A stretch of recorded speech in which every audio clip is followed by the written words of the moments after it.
বনি রায়, মনোজ মণ্ডল। আমি এসছি হিন্দ মোটর থেকে, এসছি ব্যারাকপুর থেকে। আমি আসছি বিগত 1 বছর, অনেকটাই পেয়েছি যেটা হয়তো বলে বোঝানো যায় না। আমি ওনাকে মনে মনে স্মরণ করেছি, উনি আমার বাড়িতে এসে গেছেন। আমার যতটা বিপদ হয়েছে ততটা বিপদ থেকে রক্ষা করে দিয়েছেন।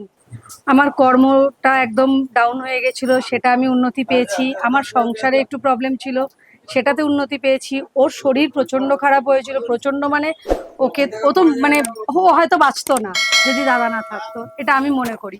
তেমনই আমার মেয়ে পুরোপুরি ওনার জন্য সুস্থ এখন। আমার মেয়েকে লোকে বান মেরেছিল, এমন ভাবেই করা হয়েছিল যাতে আমার মেয়ে সুসাইড করে। ইভেন ও লাইফে প্রথমবার আমাকে সেদিনকে বলে ফেলেছিল যে মা, আমি গলায় দড়ি দিয়ে মরে যাবো। তো সেটা শুনে আমরা সত্যি খুব অবাক। সেদিনকে আমরা ওর সাথে আর কেউ কথা বলিনি।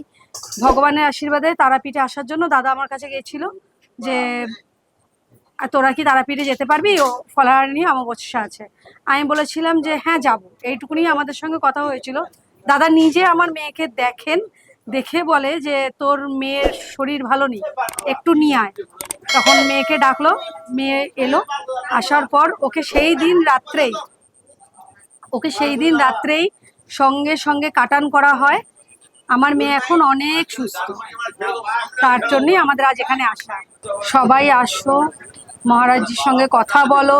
আমি যতটা উপকার পেয়েছি তোমরাও ততটাই উপকার পাবে, আরো ভালো পাবে।